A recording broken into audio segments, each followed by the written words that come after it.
Salam Guru Hebat. Perkenalkan saya Dwi Artanti dari SMA Negeri 1 Klaten. Saya akan memaparkan aksi nyata modul 1.4 terkait budaya positif. Dalam hal ini, saya akan menyampaikan diseminasi dan praktek pembuatan keyakinan kelas. Selamat menyaksikan. Assalamualaikum warahmatullahi wabarakatuh. Waalaikumsalam warahmatullahi wabarakatuh. Ya, selamat siang untuk rekan-rekan semuanya. Pada kesempatan hari ini saya akan mencoba mendiseminasikan terkait dengan pemahaman budaya positif yang sudah saya dapatkan selama proses mengikuti pendidikan calon guru penggerak ini. Jadi sebelum kita masuk ke materi terkait dengan budaya positif, tenangkan hati dan pikiran, arahkan semua perhatian untuk fokus belajar, hadirkan rasa ingin tahu, syukur, dan kebijaksanaan. Ya, ini kita tandai dengan kita duduk dengan tenang, kita memposisikan diri agar kita bisa fokus untuk mengikuti diseminasi pada siang hari ini.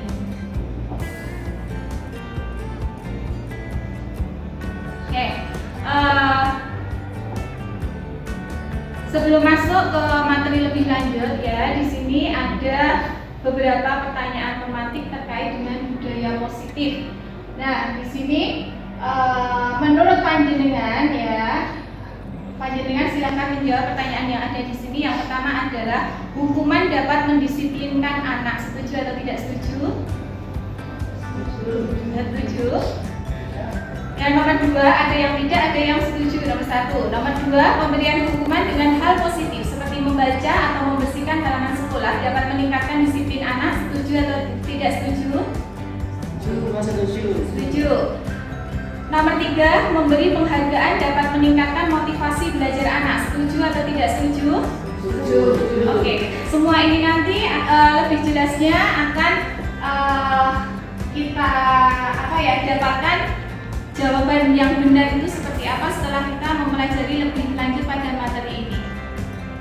Nah, pada materi ini nanti kita akan berbicara terkait dengan disiplin positif, terkait dengan teori motivasi, hukuman dan penghargaan serta restitusi. Lanjut ada keyakinan kelas, ada kebutuhan dasar manusia, dan ada restitusi, 5 posisi kontrol, dan yang terakhir adalah restitusi segitiga restitusi ya. Yang pertama kita belajar terkait dengan disiplin positif ya. Seringkali kita apabila dihadapkan dengan siswa-siswi kita ya, di mana siswa-siswi itu berperilaku tidak sesuai dengan peraturan di sekolah atau dia undisiplin ya. Nah, di situ kita seringkali memberikan teguran kepada siswa, kita langsung memberikan punishment kepada siswa. Padahal hal itu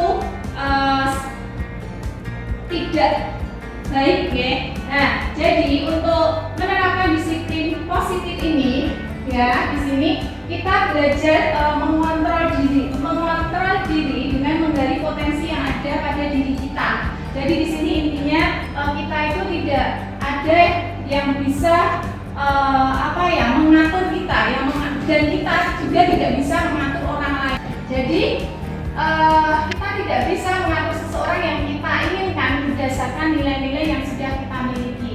Nah, di sini nanti ada banyak hal yang kita pelajari ya. Nah, ada 5 posisi kontrol dan ada kebutuhan dasar manusia. Lanjut saja. Terus selanjutnya terkait dengan teori motivasi perilaku manusia.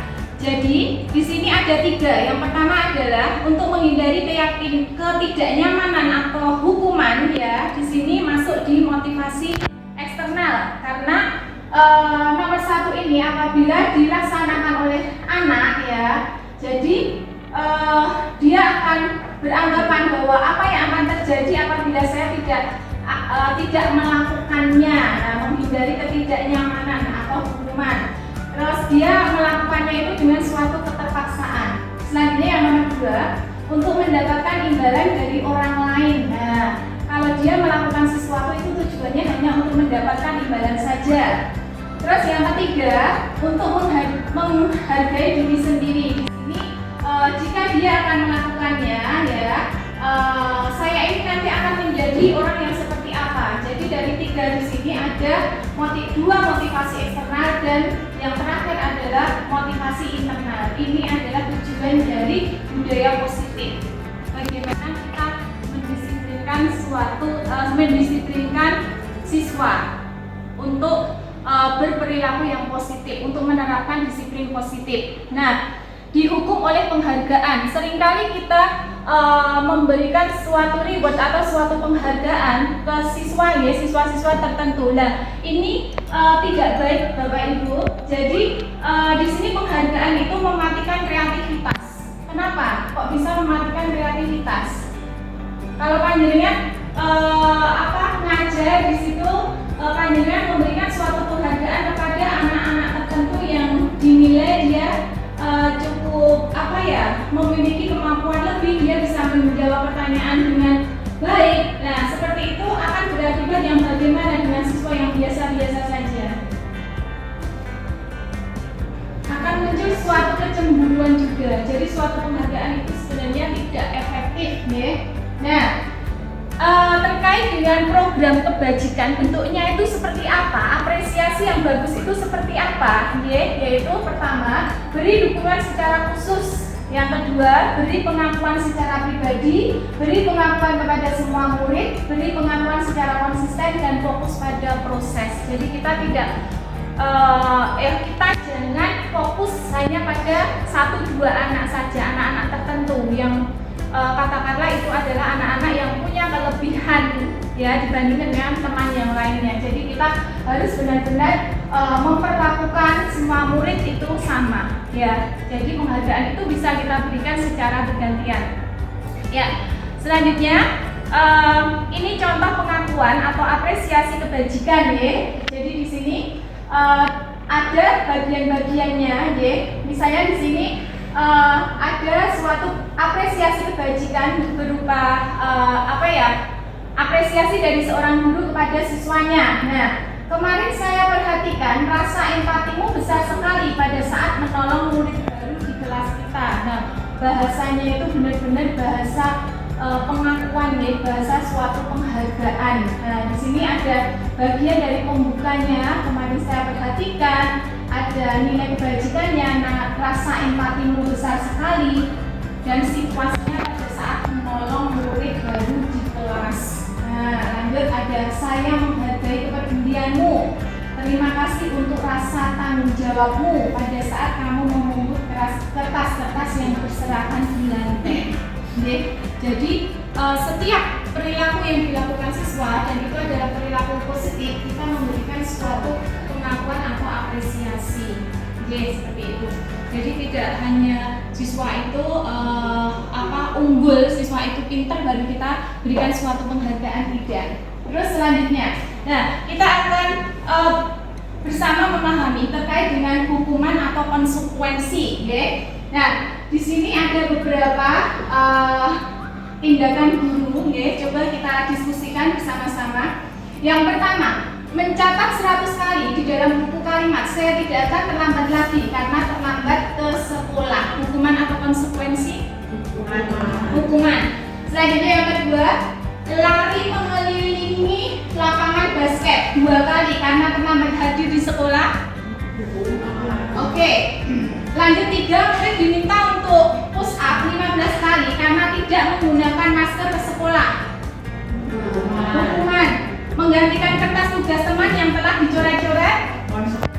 Konsekuensi. Membersihkan tumpukan air di meja tulis karena tersenggol pada saat belajar. Konsekuensi. Murid disuruh untuk menggunakan sepatu seharian di sekolah karena tidak menggunakan sepatu hitam. Hukuman. Yang terakhir, lari mengelilingi lapangan basket 2 kali karena terlambat 10 menit untuk pelajaran PJOK. Nah, hati-hati di sini. Iya, ini konsekuensi karena di sini pelajaran PJOK. Ya, biasanya pelajaran PJOK itu di awal selalu diawali dengan pemanasan, gitu sekali. Seperti ini, jawabannya berarti benar semua, teman-teman semua sangat memahami terkait dengan apa itu konsekuensi dan apa itu hukuman. Jadi di sini terkait dengan perbedaan hukuman dan konsekuensi, ya. Nah, di sini kalau hukuman itu sesuatu yang menyakitkan harus terjadi, konsekuensi itu sesuatu harus terjadi. Kalau hukuman membuat anak sakit fisik maupun hati untuk jangka waktu lama, iya. Untuk konsekuensi membuat anak merasa tidak nyaman dalam jangka waktu pendek. Yeah. Selanjutnya, hukuman anak membenci kedisiplinan, konsekuensi anak menghargai disiplin. Hukuman bersifat paksaan, konsekuensi merupakan stimulus atau tanggapan. Hukuman mendorong anak menyakiti diri sendiri, konsekuensi mendorong anak agar mudah menyesuaikan diri. Hukuman konsep diri yang buruk, konsekuensi konsep diri yang baik. Hukuman anak belajar untuk menyembunyikan kesalahan, konsekuensi anak belajar untuk mematuhi peraturan. Selanjutnya, hukuman menimbulkan rasa marah, rasa bersalah, dipermalukan dan merasa tidak dihargai. Terkait dengan konsekuensi, kehilangan hak, dibuat tidak nyaman, diasingkan untuk sementara. Jadi semakin jelas ya gambaran kita terkait dengan apa itu hukuman dan apa itu konsekuensi. Jadi sampai di sini terjawab sudah terkait dengan pertanyaan pemantik yang di depan tadi. Terus selanjutnya kita akan mengenal terkait dengan restitusi. Nah, restitusi ini merupakan proses menciptakan kondisi bagi murid untuk memperbaiki kesalahan mereka sehingga mereka bisa kembali pada kelompok mereka dengan karakter yang lebih kuat. Restitusi merupakan proses kolaboratif yang mengajarkan murid untuk mencari solusi untuk masalah mereka tadi. Terus selanjutnya kita akan mengenal terkait dengan restitusi. Nah, restitusi ini merupakan proses menciptakan kondisi bagi murid untuk memperbaiki kesalahan mereka sehingga mereka bisa kembali pada kelompok mereka dengan karakter yang lebih kuat. Restitusi merupakan proses kolaboratif yang mengajarkan murid untuk mencari solusi untuk masalah mereka dan membantu murid berpikir tentang orang seperti apa yang mereka inginkan dan bagaimana mereka harus memperlakukan orang lain. Terkait dengan ciri-ciri restitusi seperti yang tertampil pada layar depan ya. Nah, bukan untuk menembus kesalahan namun untuk belajar dari kesalahan. Tawaran bukan suatu paksaan. Jadi restitusi ini merupakan cara yang baik ya, mengganti dari suatu hukuman. J. Selanjutnya kita akan belajar terkait dengan keyakinan kelas. Nah, terkait dengan keyakinan kelas ini Bapak Ibu saya sudah mempraktekkan di kelas saya dan ini cukup manjur menurut saya ya. Jadi kenapa harus keyakinan kelas? Mengapa tidak peraturan saja? Nah, jadi untuk kita menggunakan keyakinan kelas atau kesepakatan bersama itu tujuannya adalah untuk mendukung motivasi intrinsik. Ya, jadi untuk menggerakkan keyakinan seseorang ya daripada mengikuti serangkaian peraturan. Selanjutnya, di sini ini ada pertanyaan ya, ada pertanyaan. Pertama,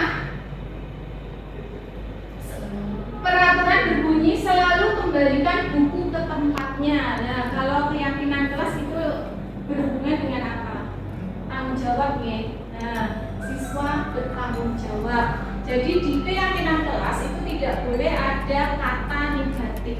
Ya, dilarang, jangan, tidak, itu tidak boleh. Ya. Jadi misalnya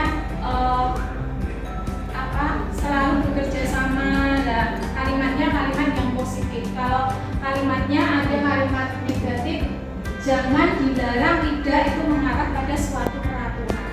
Ya, jadi sifatnya itu benar-benar mengikat. Nah, karena keyakinan kelas adalah suatu kesepakatan bersama. Ya, ini tujuannya adalah untuk menumbuhkan budaya positif ini. Nah, ini jawabannya seperti ini ya. Selalu kembalikan buku ke tempat untuk keyakinan kelas ini kalimatnya adalah tanggung jawab. Jadi kalimat untuk keyakinan kelas itu kalimatnya cukup singkat ya, singkat dan abstrak.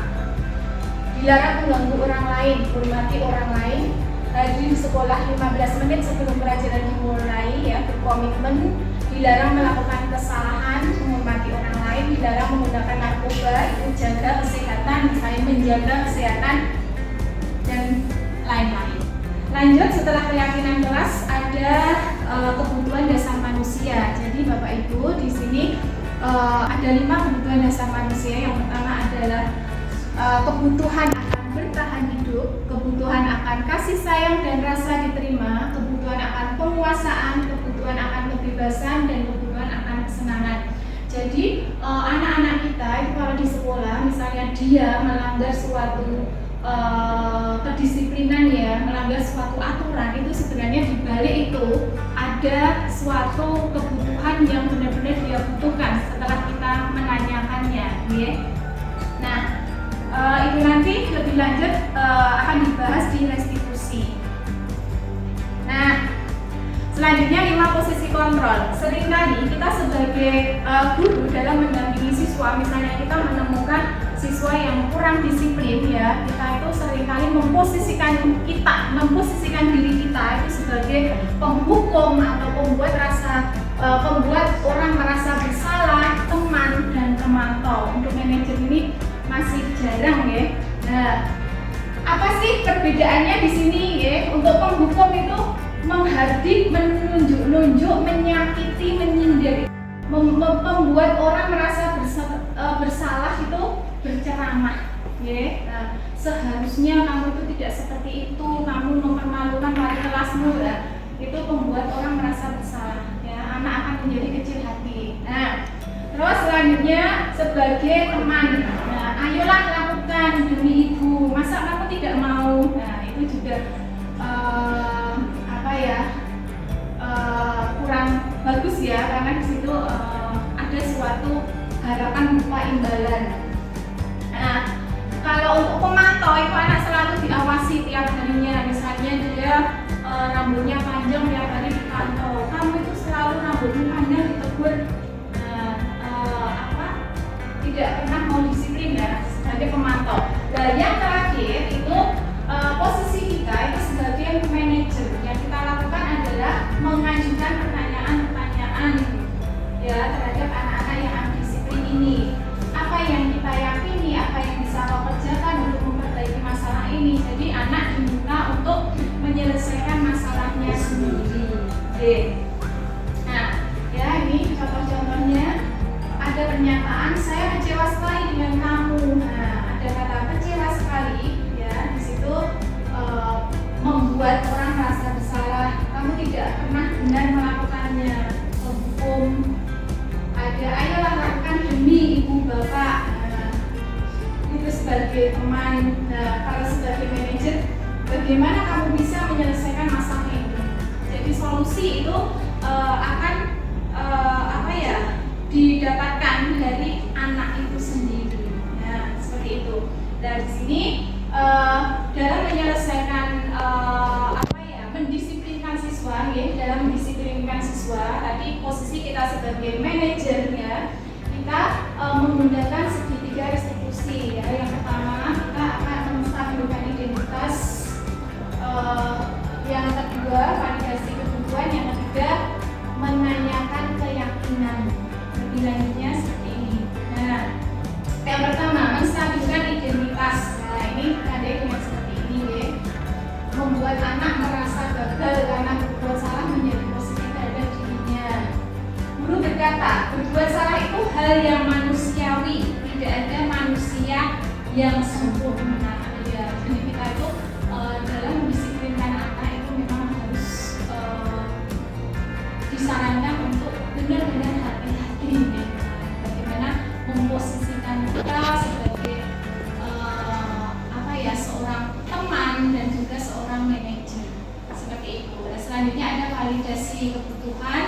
Nah, kalimatnya seperti ini, kamu bisa saja kan melakukan hal yang lebih buruk, tapi kamu tidak melakukannya kan. Nah, apa yang penting bagi kamu dan lain sebagainya. keyakinan. Nah, keyakinan ini adalah terkait dengan keyakinan yang sudah kita buat bersama di kelas nih. Nah, kamu tahu keyakinan yang ada di kelas ini. Nah, dia akan menyebutkan yang sudah disepakati itu seperti apa, dia akan menyebutkan.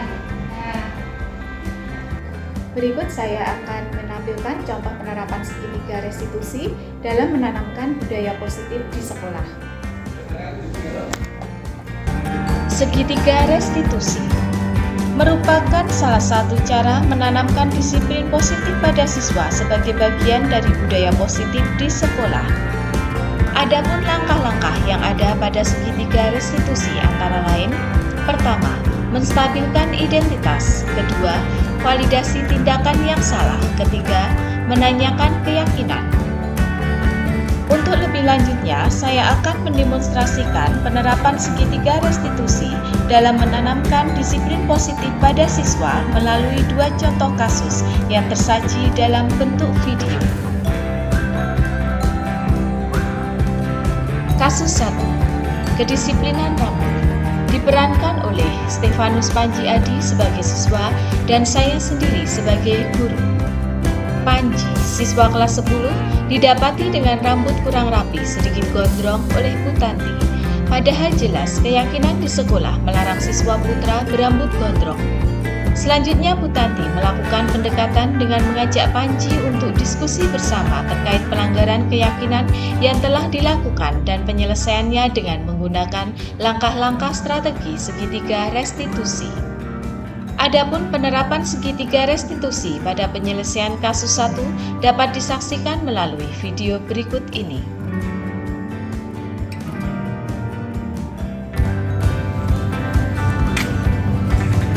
Panji, sini nak. Iya Bu. Panji, Iya Bu, ada apa? dari mana kamu nak? Oh, saya habis dari kantin Bu. Oh, coba kamu perhatikan ya. Ada sesuatu yang kurang nggak dengan diri? Apa ya Bu? Nah, rambut saya Bu. Nah, teman-teman, Iya. oke. Kamu tahu ada yang kurang terkait dengan Rambut saya. Kenapa? Karena rambut saya sudah panjang dan melanggar peraturan yang ada di sekolah. Oh, berarti kamu tahu ya terkait dengan keyakinan di sekolah kita terkait dengan peraturan tentang rambut, tahu ya? Iya, Bu, Oke, saya oke. Panji, kalau kamu tahu terkait dengan keyakinan di sekolah kita, apa yang akan kamu lakukan? Baik Bu, saya akan potong besok dan saya berjanji besok saya sudah potong dan besok saya akan bertemu dengan Bu.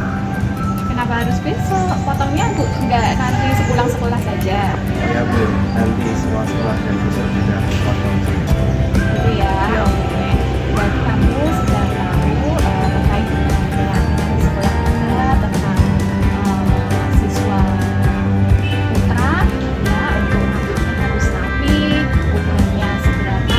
Ukurannya berapa Mas Rani? Untuk ukuran rambut cowok itu kalau tidak salah yang 3 Baik Panji, Bu Tati akan tunggu besok nanti. Bu Tati akan lihat. Bu Tati harap kamu benar-benar sudah berubah ya untuk merapikan rambut. Lanjut Mas Panji. Sepulang dari sekolah ini nanti Mas Panji kan akan merapikan rambut ya. Nah, sekarang Bu Tati minta kamu coba gambarkan setelah kamu nanti merapikan rambut ya, pasti ada gambaran terkait dengan nilai baik yang sudah kamu dapatkan. Coba kamu sampaikan nilai baik apa yang akan kamu peroleh setelah kamu melaksanakan keyakinan sekolah. Tentu saja jika saya sudah potong rambut dan tidak memiliki rambut yang panjang seperti ini, baiklah itu menjadi tanggung jawab bagi saya sendiri dan saya bisa menaati tata tertib dan peraturan yang ada di sekolah saya. Oke Panji, terima kasih. Bu Tanti tunggu besok pagi. Jangan lupa temui Bu Tanti. Oke? Baik Bu. Ya, oke. Terima kasih Mas Panji. Ya silahkan. Mau kemana? Mau Balik ke kelas, kelas? Bu. Oh ya silahkan. Terima kasih. Iya, terima kasih. Perkenalkan, nama saya Stefanus Panji Adi. Saya di sini dari kelas 10C. sini saya akan memberikan testimoni saya terhadap penerapan segitiga restitusi. Dengan adanya segitiga restitusi, guru tidak pernah menyalahkan siswa terkait pelanggaran yang dilakukan oleh siswa. Segitiga restitusi ini mendidik siswa untuk menjadi lebih mandiri dan bertanggung jawab terhadap dirinya sendiri. Sekian, terima kasih. Selanjutnya, kasus 2. Membuang sampah tidak pada tempatnya.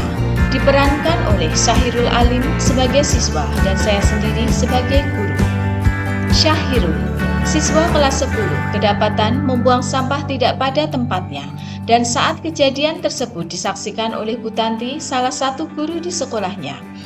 Pada saat itu, Syahirul mendapatkan teguran dari Bu Tanti terkait dengan pelanggaran keyakinan yang telah dilakukan. Dalam hal ini, teguran yang dilakukan Bu Tanti berbentuk pendekatan kepada Syahirul untuk melakukan diskusi bersama terkait pelanggaran keyakinan yang telah dilakukan dan penyelesaiannya dengan menggunakan langkah-langkah strategi segitiga restitusi. Adapun penerapan segitiga restitusi pada penyelesaian kasus 2 dapat disaksikan melalui video berikut ini.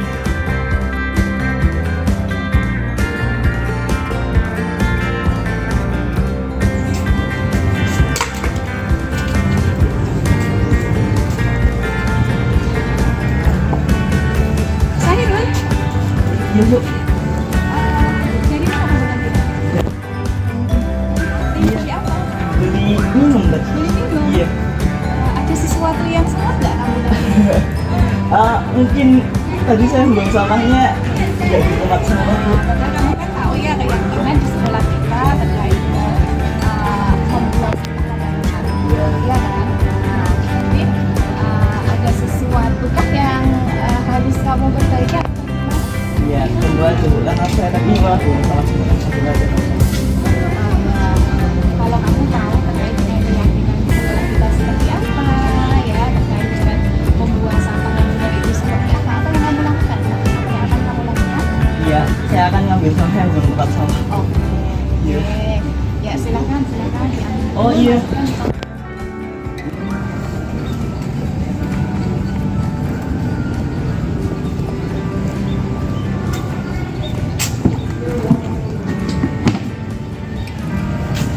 Iya, Bu. Oke.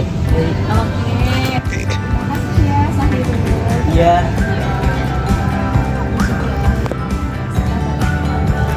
Lanjut apa yang bisa kamu lakukan? Iya, nggak akan terusin kebiasaan saya yang seperti tadi, Bu. Saya harus taatin peraturan.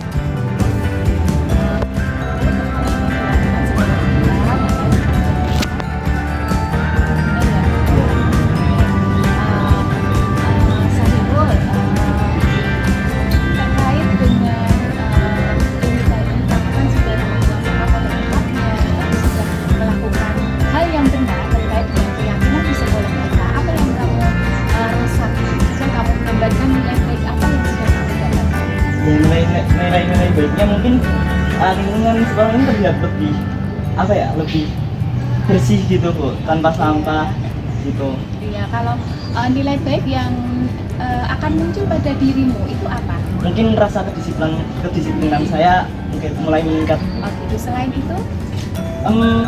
Rasa kepedulian saya terhadap lingkungan tuh lebih bagus lagi. Oh gitu ya, oke. Terus jawab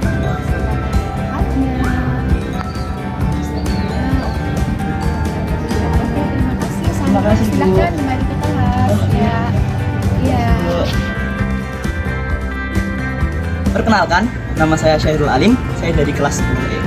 Dan saya berdiri di sini untuk memberikan testimoni saya terkait dengan segitiga restitusi. Menurut saya ini adalah sebuah inovasi yang cukup baik, karena dalam segitiga restitusi ini, guru tidak lagi memarahi siswa, tidak langsung bertindak begitu saja pada siswa. Tetapi dengan segitiga restitusi ini menargetkan bahwa siswa harus memiliki kesadarannya sendiri, bahwa siswa harus sadar bahwa hal yang dilakukannya itu salah.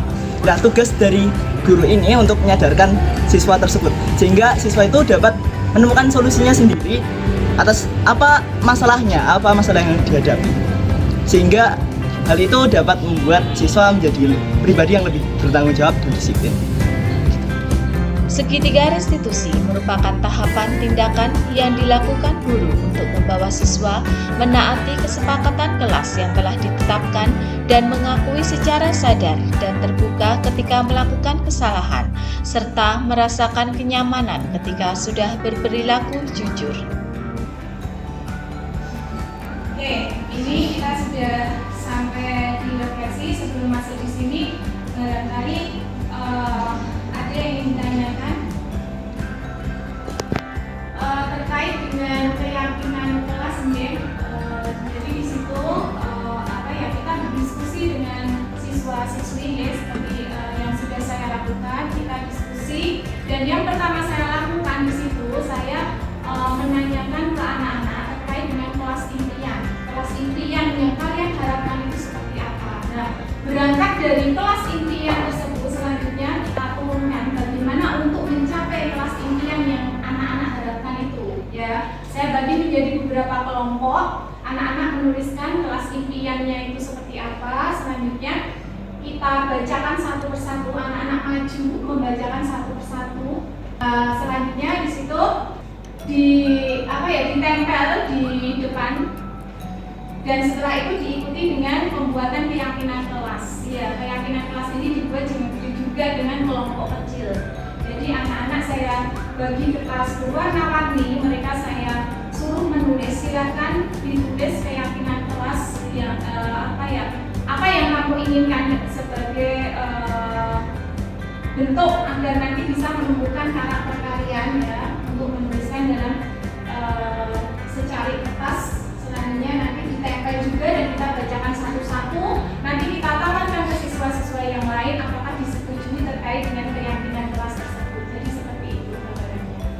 Dan setelah itu selesai, kita buat kesepakatan. Jadi di sini pada saat melakukan keyakinan kelas atau membuat kesepakatan kelas, di situ kita sebagai guru pun itu juga bisa memberikan masukan terkait apa yang nanti akan kita jadikan sebagai keyakinan kelas. Jadi tidak hanya murid saja, tapi kita berkolaborasi antara murid dengan guru. Dan selanjutnya itu kami bingkai, ada tanda tangan ya dari siswa, ada pengesahan dari siswa bahwa apa yang sudah menjadi keyakinan kelas, apa yang sudah menjadi kesepakatan kelas itu sudah disetujui oleh warga kelas yang ada di situ.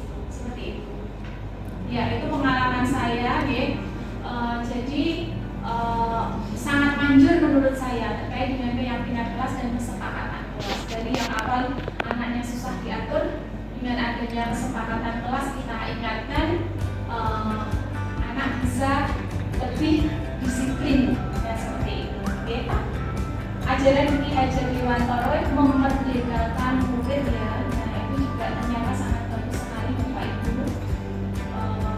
Panjenengan pasti juga sudah dapat nih. Jadi kita itu memposisikan diri sebagai anak itu ya seperti teman ya. Jadi kita belajar bareng. Nah, seperti itu. Jadi kita tidak hanya sebatas mendikte saja, tapi anak mau memilih model pembelajarannya seperti apa, media yang digunakan seperti apa. Nah, itu boleh kita bisa menampung apa yang menjadi keinginan. Seperti itu. Oke. Barangkali ada yang ingin ditanyakan untuk sebagai bahan diskusi kita. Bagaimana penerapan restitusi pada siswa ketika ditemukan siswa non-disiplin yang belum siap untuk diajak diskusi? Ya, barangkali ada teman yang bisa membantu. Ada pertanyaan dari Bu Tri ya.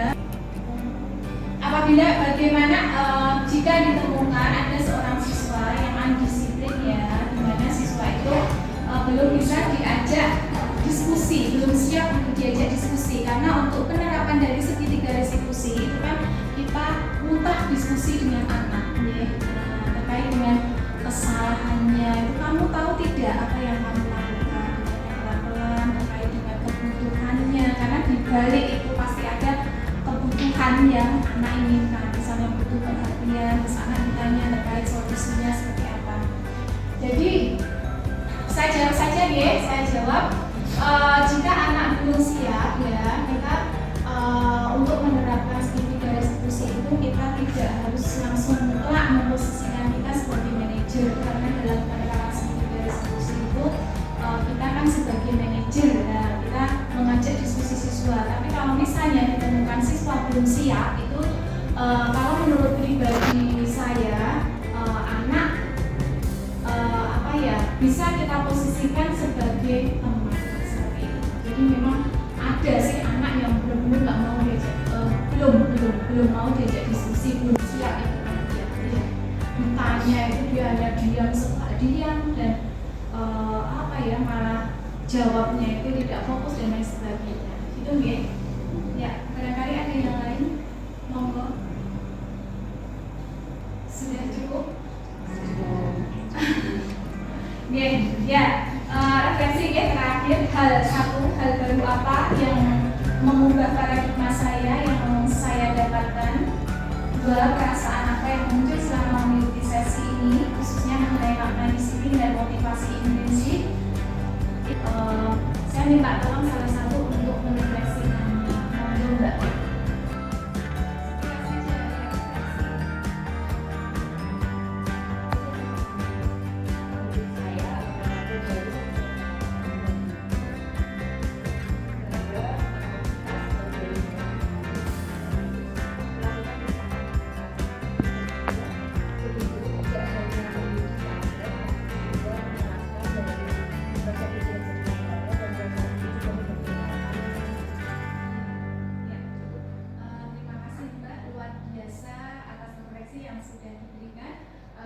Demikian teman-teman, diseminasi yang saya lakukan, presentasi yang telah saya lakukan, semoga bermanfaat. Terima kasih atas partisipasi, atas support dan atas kerjasamanya dari rekan-rekan semuanya. Saya selaku makan, mohon maaf jika ada sesuatu hal yang kurang dan ada sesuatu hal yang salah ya. Terima kasih sekali lagi saya sampaikan ke panjenengan. Saya akhiri. Wassalamualaikum warahmatullahi wabarakatuh. Waalaikumsalam. Iya, terima kasih.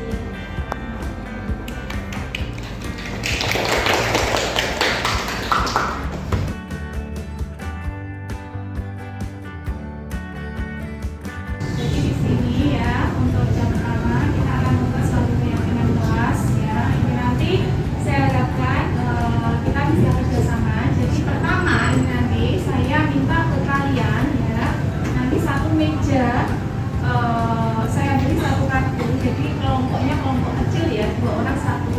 Di sini nanti kalian akan memberikan gambaran terkait dengan kelas impian. Nah, tujuannya apa toh kita membuat keyakinan kelas, kita memberikan gambaran terkait dengan kelas impian kita seperti apa. Ini tujuannya adalah untuk kenyamanan kalian dan juga kenyamanan kami sebagai guru ya dalam mendampingi kalian, sehingga tercipta suatu suasana belajar yang menyenangkan. Itu ya.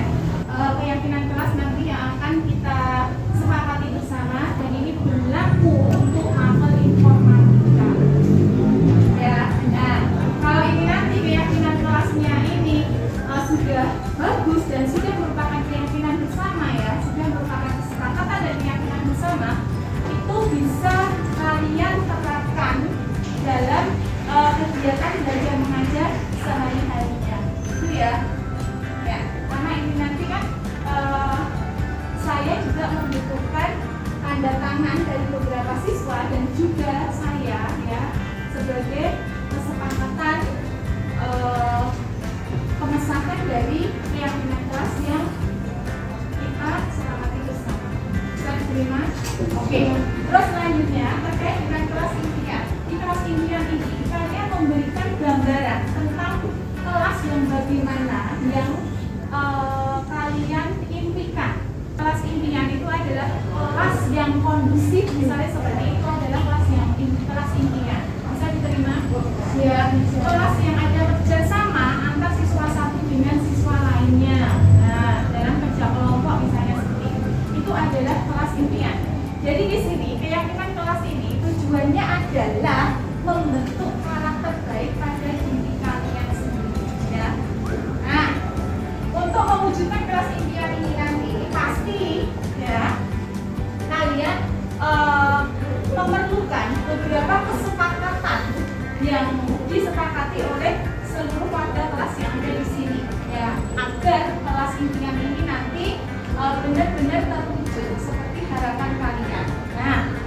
di keyakinan kelas ini merupakan kesepakatan bersama. Kalau misalnya ada 1-2 anak sudah menyampaikan di sini berperilaku jujur, datang tepat waktu. Nah, setelah disetujui, berarti dalam satu kelas ini berusaha harus mentaati apa yang sudah menjadi keyakinan kelas. Jadi keyakinan kelas ini bukan semacam peraturan, ya, tapi adalah suatu kesepakatan untuk membentuk karakter baik kalian. Itu oke? Oke. Ya, saya bagikan pakai kertas pink. Ya, coba kalian diskusikan terkait dengan kelas impian. Kelas impianmu itu seperti apa? Ya, silakan. Bisa di sini apa yang akan bisa begini? Yang ada stempelnya nanti akan kita tempel di sini, ya. Rahasia kelas impianmu itu seperti apa? Nanti akan kita kombinasikan dengan teman yang lain. Sudah?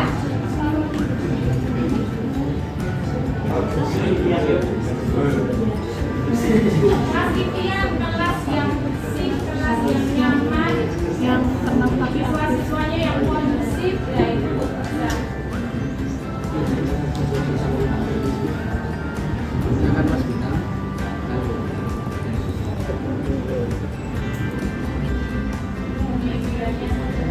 Ya.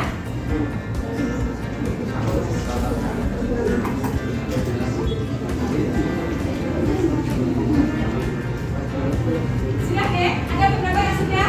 Oke, yang sudah silakan maju ke depan bareng-bareng. Boleh ya?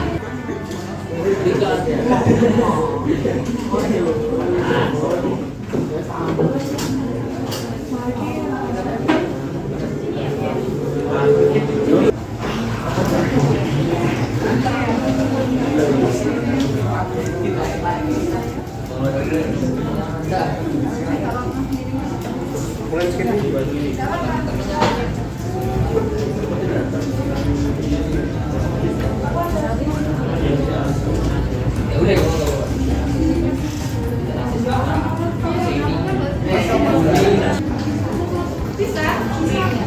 Ya. Yang di sini sudah, nah? Sudah. Warnanya apa ini? Pink. Pinknya sisa berapa?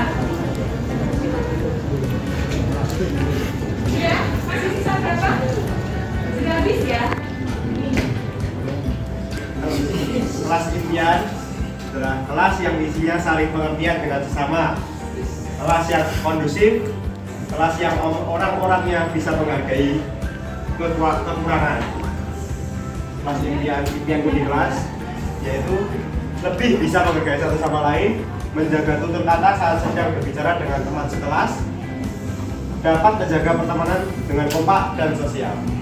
Kelas impian menurut kami adalah kekompakan antara teman dalam satu kelas sehingga dapat bersama-sama mewujudkan tujuan bersama tanpa harus menjatuhkan salah satu pelajar. Kelas yang bersih dan nyaman, teman-teman yang tidak berisik, teman-teman yang bisa diajak kerjasama, dan yang terakhir kelas yang tidak murahan. Oh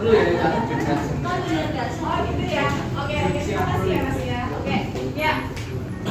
Kalian sudah mendengarkan ya beberapa terkait yang disampaikan teman kalian ya terkait dengan kelas impian itu seperti apa.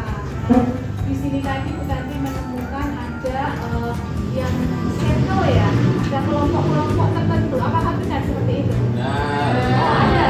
Ada yang apa tadi Mas Kes tadi ada juga ya?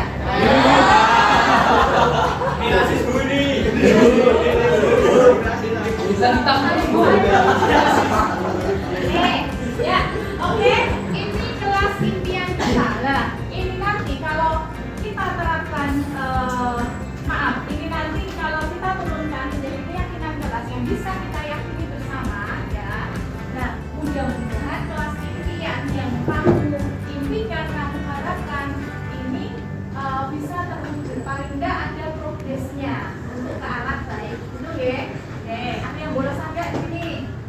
Nggak ada? Nggak ada. Ya, oke, good. Terus ada yang ingin memberikan masukan nggak terkait kelas impian? Sudah punya gambaran ya kelas impiannya seperti apa? Oke, kita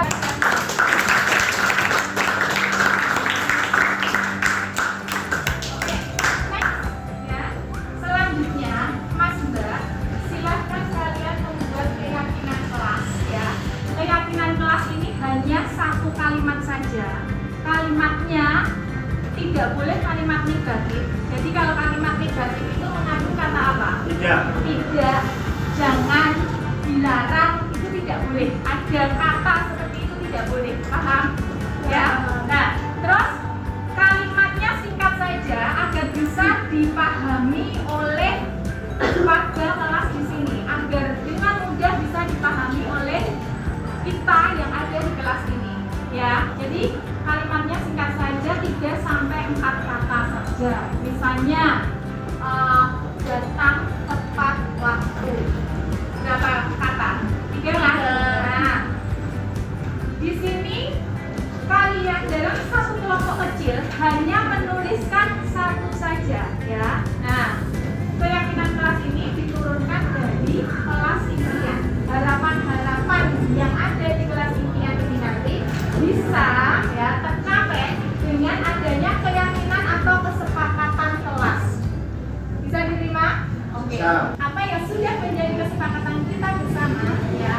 Nah, itu nanti kalian juga harus tanggung jawab karena harus menjunjung tinggi terkait dengan kesepakatan dan keyakinan kelas.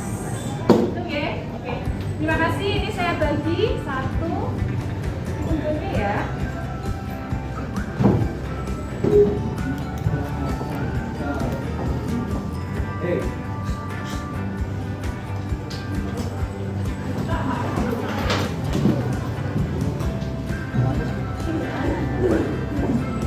Kelasnya siapa ya? Tertuang di sini ya. Nah, silakan diturunkan menjadi keyakinan kelas. Ya, silakan.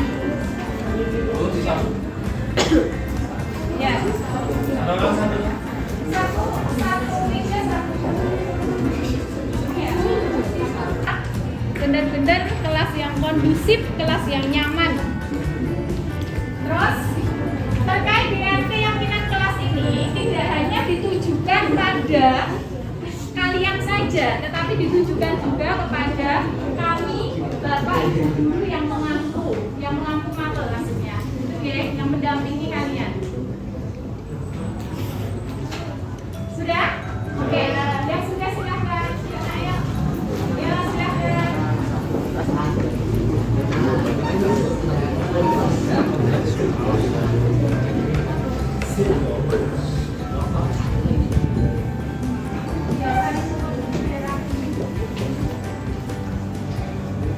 Yang pertama, mengingatkan tanpa menjatuhkan. Oke. Next, yang kedua, menjaga kedamaian di kelas. Setuju? Setuju. Damai, menjaga kedamaian di kelas. Cakupannya luas, bisa dipahami ya? Saya saya tandai tiket dengan teratur. Setuju? Setuju? Setuju. Menjaga kebersamaan kelas. Setuju? Berarti menjaga kebersamaan kelas. Kalau kita turunkan dari kelas impian tadi, berarti tidak ada basket dan circle. Saling menghargai dan solid. Setuju ya? Nah, saling menghargai. Ini contohnya seperti apa? Ada bullying nggak di sini?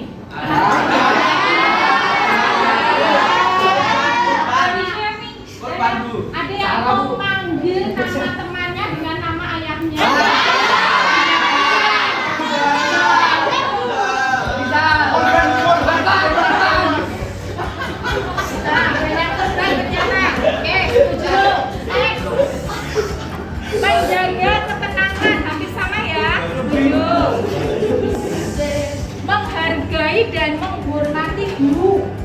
itu sangat setuju itu.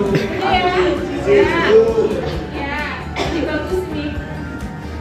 Menghargai dan menghormati guru. Hati-hati ya nak ya. Guru tetap harus kalian hormati. Bersama menjadi lebih baik. Sama ya dengan yang tadi. Tingkatkan kesadaran diri. Kesadaran yang bagaimana? Hah? Kalau nggak diterima nggak usah. Kesadaran diri itu apa? Kita tuh punya kekurangan jadi nggak boleh bicara kekurangan orang lain. Oh gitu, seperti itu bisa diterima? Bisa. Dapat menjadi rumah kedua. Kelas yang dapat menjadi rumah kedua ini adalah kelas impian. Ini bukan masuk di keyakinan kelas ya. Oke, maaf saya lepas. Menghargai ya menghargai. Iya, oke, menghargai pendapat antar baik di dalam maupun di luar. Iya benar.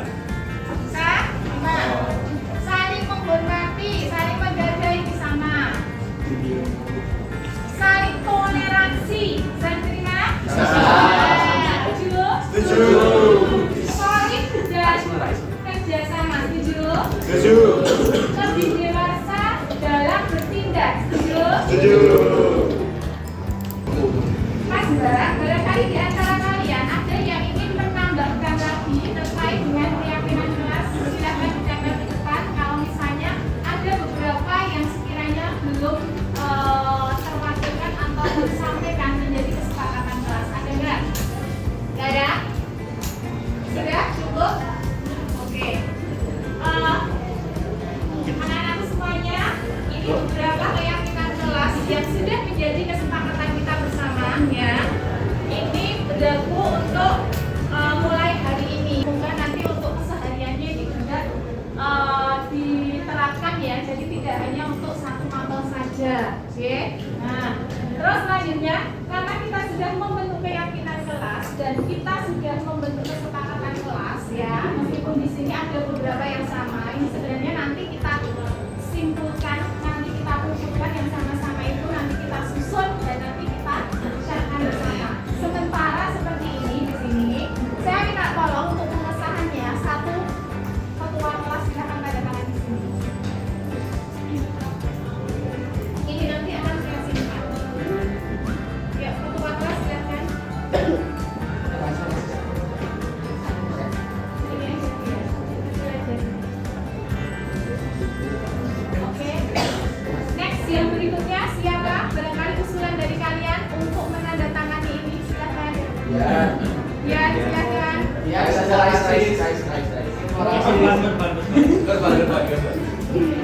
Nanti setelah dia silakan menunjuk salah satu anak yang tanda tangan ini berarti sudah mewakili terkait dengan keyakinan dan apa ya kesepakatan kelas yang sudah kita buat. Satu mas. Rais.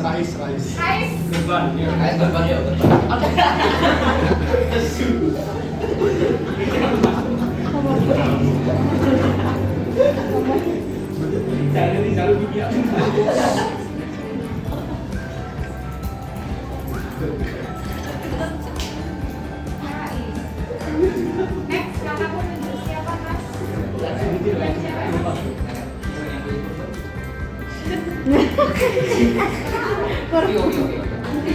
Ya, silakan. Yo.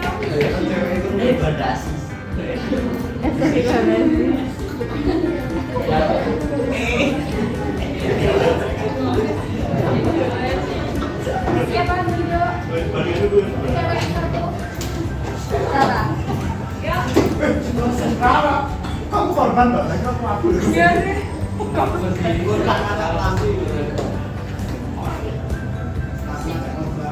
Satu lagi tunjuk cowok.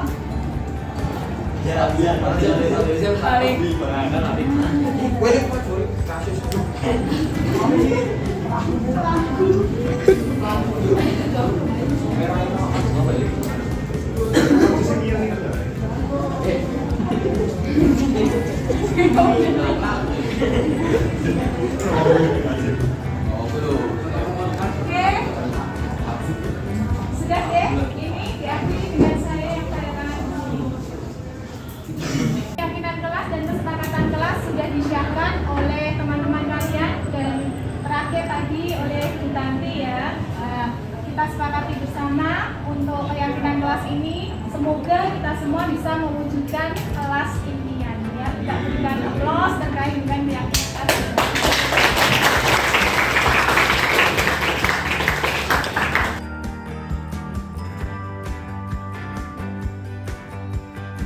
Halo semuanya, jadi kemarin kami telah membuat kesepakatan kelas pada mata pelajaran informatika. Hal ini dilakukan agar pada saat kegiatan belajar mengajar, kelas menjadi lebih tertata dan lebih kondusif. Harapan saya semoga kesepakatan ini bisa terrealisasi sesuai semestinya dan menambah kenyamanan belajar bersama. Terima kasih, semangat belajar. Demikian aksi nyata yang telah saya lakukan terkait budaya positif. Semoga bermanfaat. Salam dan terima kasih.